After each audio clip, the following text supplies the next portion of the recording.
The trouble with foundations is that we tend to forget about them. In some ways, that's good. If you're listening to this audiobook indoors, you probably aren't thinking about the foundation on which everything around you rests.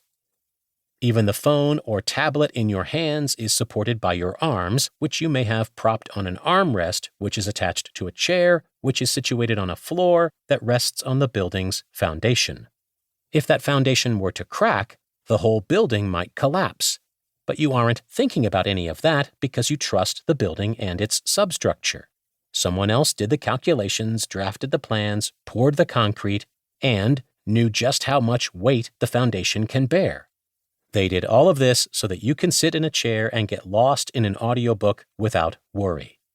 You can enjoy a building's shelter without thinking about its foundation, but you can't build a structure without giving focused thought to the foundation. If you did, it wouldn't survive the first windstorm. Leadership works in a similar way.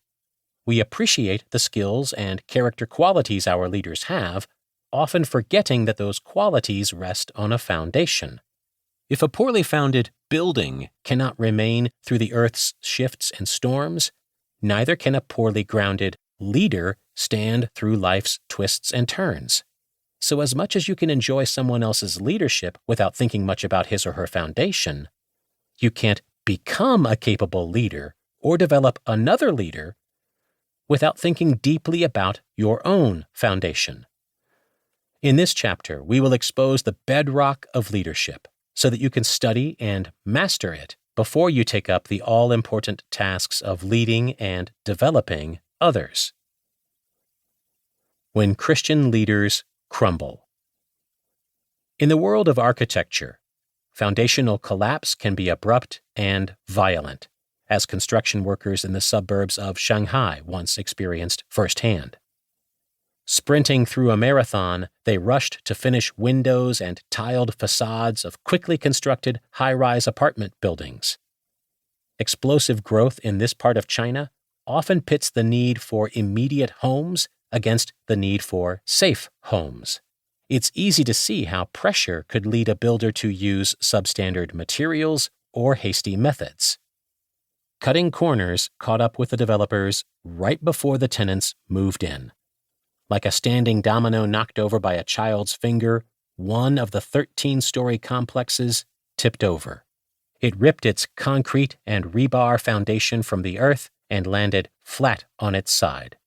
No one was inside the apartment complex that day, thank God. But when leaders collapse in a similar way, the building is rarely empty. In a sense, people take shelter in leaders and in the ministries they have labored to build, only to find that shelter collapsing around them. We often wonder in amazement, what happened? He was so gifted. But without a strong foundation, leaders cannot handle the immense weight of trust. Interestingly, some building types get by without any foundation at all. In farming communities, landowners often build barns, garages, or wood shops by sinking poles directly into the ground, bypassing the cost of laying a base. While the building may settle oddly and look uneven in 20 years, it's a hay barn, not a high-rise building. The farmers can live with wonky corners if the building holds hay and weathers a summer storm.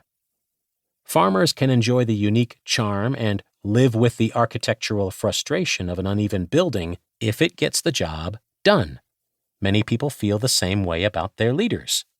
The weight these leaders bear isn't enough to endanger them, but those who take shelter there still observe a few quirks. Whether endearing, overshadowed by other skills, or just plain irritating, the quirks and weaknesses can normally be traced back to a poor foundation. Many of us have felt the solidity of a strong building.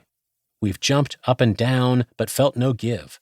We've stood by the window with a cup of coffee to watch a storm roll in. We trust sturdy buildings, sometimes even taking them for granted. People who live with wise, trustworthy leaders can feel much the same way. They sense a resolute sturdiness that enables the whole group to flourish in both sunshine and rain. Our desire is to help you become that sort of leader by first building a strong foundation and then adding necessary pillars to it.